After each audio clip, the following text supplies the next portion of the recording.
ልጆች በመውለድ የመጣው ውፍረት ይዘሽ እየጾምሽ ከሆነ በጣም ትልቅ ስህተት እየሰራሽ ነው። ጾመሻል፣ ምግብ ቆጥበሻል፣ ቁርስ እራት ዘለሻል፣ ግን አሁንም ለውጥ አላመጣሽማ። ቦርጭሽ እስካሁን አልጠፋም። ፊትሽ እስካሁን ስቲል ውፍረት አለው። እየተቸገርሽ ነው ያለሽው።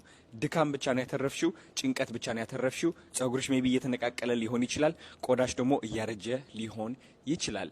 ይህ ሁሉ እያጋጠመሽ ያለው ደግሞ በጣም ትልቅ የሆነ ስህተት እየሰራሽ ነው። ይህ ስህተት ደግሞ 99% እናቶች የሚሰሩት ስህተት ነው።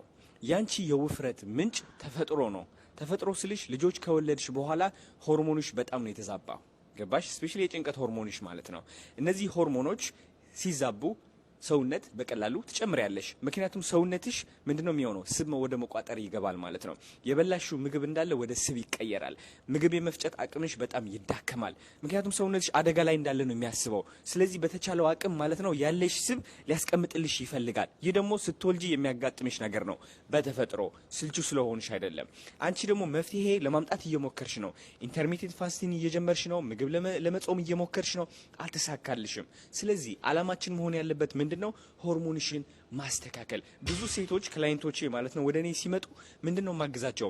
ሆርሞናቸው እንዲያስተካክሉ። እነዚህ ሴቶች ከዛ በሁለት ሳምንት ብቻ የሚያዩት ለውጥ የሚያስደነግጥ ነው። ራሳቸው ለራሱ ይገርማቸዋል በጣም።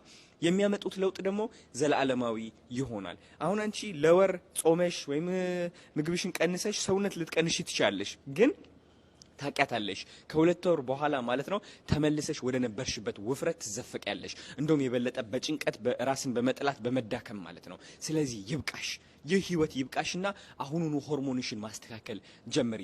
ሆርሞኖችሽ የምታስተካክዩ ደግሞ በምንድን ነው ብለሽ መጠየቅ ከጀመርሽ ማለት ነው አንደኛ ተፈጥሯዊ የሆነ ምግብ አየሽ፣ የታሸጉ ምግቦች በጣም የማይታዩ ስኳር አለባቸው፣ የሚጨመርባቸው ብዙ ኬሚካል አለ። ሁለተኛ የጭንቀት ሆርሞኖች ከፍተኛ ነው። የጭንቀት ሆርሞን ከፍተኛ ከሆነ ሰውነትሽ ስብ ይቋጥራል በቀላሉ።